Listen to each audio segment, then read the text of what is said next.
Alors nous allons diagonaliser cette matrice et pour ce faire nous commençons par faire une étude préliminaire au brouillon.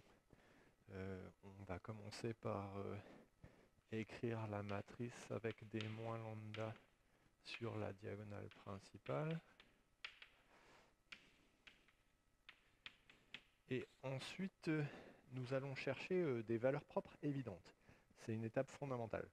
Alors pour ce faire, on peut par exemple chercher déjà à rendre les colonnes nulles, ou les lignes, mais là c'est pas possible à cause des constantes. Donc on ne peut pas trouver de relation de dépendance linéaire avec juste une seule colonne. Alors du coup nous allons essayer maintenant avec deux colonnes. Peut-être ces deux colonnes-là. Et en regardant les deux constantes ici, on voit que la seule chose qu'on peut faire avec ces deux colonnes pour faire une relation de dépendance linéaire, c'est de les rendre opposées. Peut-être avec lambda égale 1. Et ça a l'air de marcher. Et donc effectivement, avec lambda égale 1, réécrivons la matrice. On a 1, 1, 2, moins 1, moins 1, moins 2, 1, moins 1, 0. Et donc on a déjà une relation de dépendance linéaire sur les colonnes, puisqu'on a C1 plus C2 égale 0. Alors, on peut aussi voir que le rang de cette matrice, si j'ajoute cette colonne-là, ici, ça la fait disparaître, mais les deux dernières colonnes ne sont pas linéairement indépendantes, le rang est égal à 2. Or, comme la taille de la matrice est 3, moins le rang qui vaut 2 vaut 1, en fait, je ne peux trouver qu'une seule relation intéressante sur les colonnes à cause de ce calcul-là, sur cette matrice. La dimension de l'espace propre qui va aller avec cette valeur propre-là va être de 1. Donc, j'ai terminé mon travail avec lambda égale 1.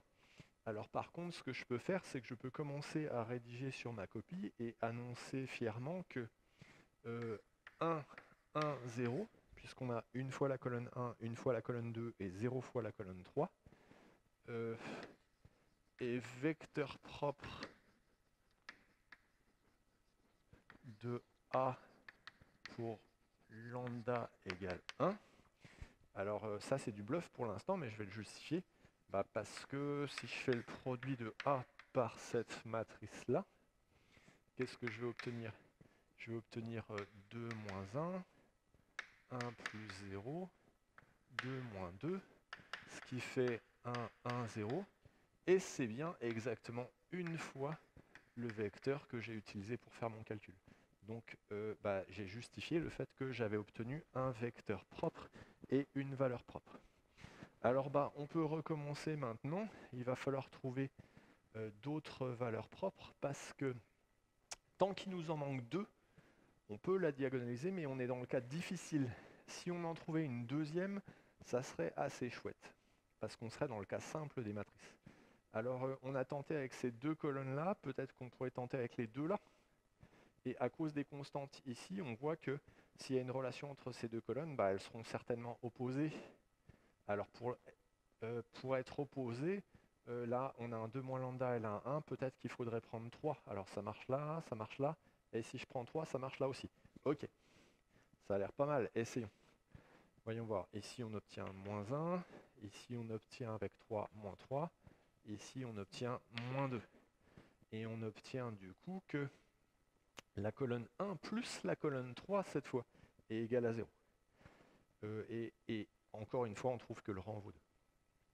Et donc on peut rédiger sur notre copie en disant que une fois la colonne 1, 0 fois la colonne 2, une fois la colonne 3 est vecteur propre de A cette fois pour lambda égale 3. Pourquoi? Parce que si je fais A fois 1, 0, 1, qu'est-ce qu'on va trouver cette fois? On va trouver 2 plus 1. On va trouver 1 moins 1, 2 plus 1. Et ça fait effectivement 3 fois 1, 0, 1. Donc c'est bon. Maintenant qu'on a trouvé deux valeurs propres pour une matrice 3-3, on est dans le cas facile des matrices diagonalisables, puisqu'on peut utiliser la trace. Alors, la trace de A vaut exactement 3. Et pour une matrice diagonalisable, c'est égal à la somme de ses valeurs propres. Autrement dit, on a trouvé 1, on a trouvé 3. Et donc la dernière valeur propre, celle qui nous manque, est forcément moins 1. Et donc on s'attend à trouver moins 1. Alors voyons voir ce que ça donnerait. Bah, ici on trouverait 3, 1, 2, moins 1, 1, moins 2. Et ici on trouverait 2. Et alors qu'est-ce qu'on pourrait faire de ça Alors est-ce que j'ai pas fait de bêtises? Là c'est un plus 1. Moins 1 ça fait plus 1. Et donc ici on voit par exemple qu'on a C2 plus C3 qui vaut 0. De sorte que eh bien, on a trouvé notre dernière valeur propre et on a trouvé le dernier vecteur propre qui va aller avec. Ça va être 0, 1 et 1. Donc, et vecteur propre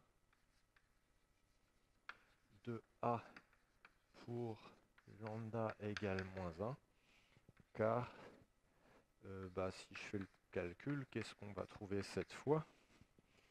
On va trouver moins 1 plus 1. On va trouver 0 moins 1, moins 2 plus 1. Ça fait exactement moins 1 fois 0, 1, 1. Et donc, on a bien justifié ce qu'on a dit. Et donc, on peut conclure, puisqu'on a trouvé 3 valeurs propres et 3 vecteurs propres qui vont avec, A est diagonalisable.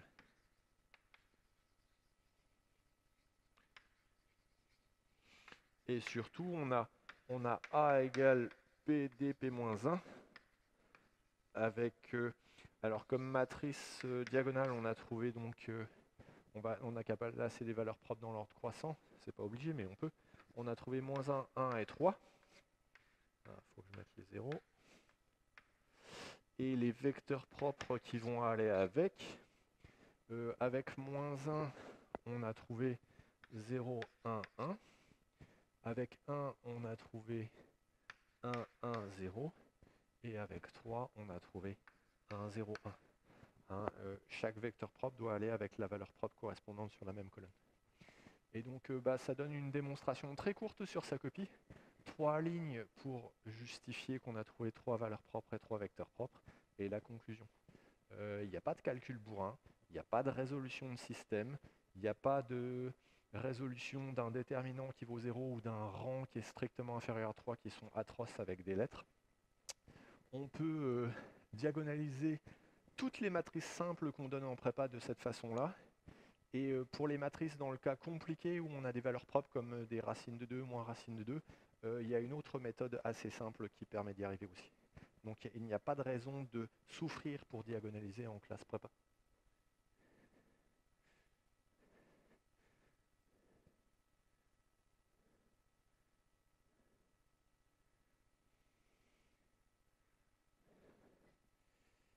Alors en fait, j'ai pas... Voilà. On va profiter pour grandir.